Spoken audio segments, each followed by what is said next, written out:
বাংলাদেশ যদি আজ ফিলিস্তিনের পাশের দেশ হইতো তাহলে দেখিয়ে দিত বিজয় কিভাবে আনতে হয়।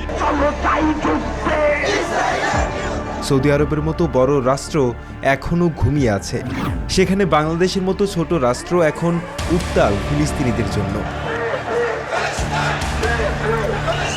বাংলার প্রতিটি বীর পুরুষদের রক্ত যেন টগবগ করছে ফিলিস্তিনিদের হয়ে যুদ্ধ করতে। আর সৌদি আরবের মতো শক্তিশালী রাষ্ট্র কিভাবে ঘুমিয়ে আছে এই প্রশ্ন প্রতিটি বাংলার বীর পুরুষদের।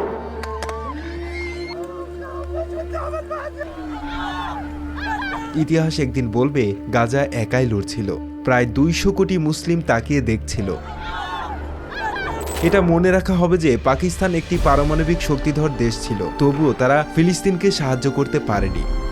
মিশরের নীল নদ ছিল, কিন্তু গাজা তৃষ্ণায় মারা গিয়েছিল। সৌদি আরব এবং সংযুক্ত আরব আমিরাতের তেলের সমুদ্র ছিল, কিন্তু গাজা হাসপাতাল এবং অ্যাম্বুলেন্সগুলিতে কোনো জ্বালানি ছিল না। এটা মনে রাখা হবে যে মুসলমানদের 50 লক্ষেরও বেশি সৈন্য ছিল, ভারী অস্ত্রশস্ত্র, সামরিক বিমান, যুদ্ধ বিমান ছিল, কিন্তু তাদের কেউই গাজাকে সাহায্য করার জন্য পৌঁছাতে পারেনি।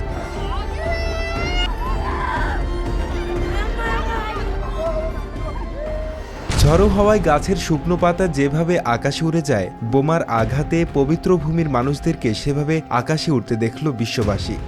গাজার এই হত্যাযজ্ঞ ও ধ্বংসস্তূপ দেখে যদি আপনার হৃদয়ের ভিতরে নড়েচড়ে না উঠে, তাহলে শেষ বিচারের দিন অবশ্যই আপনাকে কাঠগড়ায় দাঁড়াতে হবে। আজ হতে 100 বর্ষ পরে লোকেরা যখন গাজার ইতিহাস পড়বে, তারা অবাক হয়ে ভাববে সেই সময়ের মানুষেরা কিভাবে এই হত্যাযজ্ঞ ঘটতে দিয়েছিল।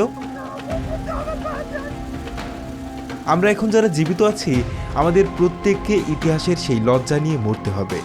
প্রিয় গাজা, আল্লাহ সরাসরি আপনাদের সাথে আছেন। আমরা মুসলিম, কিন্তু স্বার্থপর। যখন নিজের স্বার্থ থাকে বা নিজের স্বার্থে আঘাত লাগে, তখন বন্ধুত্ব, সম্পর্ক এগুলো ভুলে যাই। ইমানের সর্বনিম্ন স্তরে আমরা। আল্লাহ মাফ না করলে আমাদের আর কোনো উপায় নাই। সত্যি লজ্জিত, স্বার্থপর মুসলিম আমরা।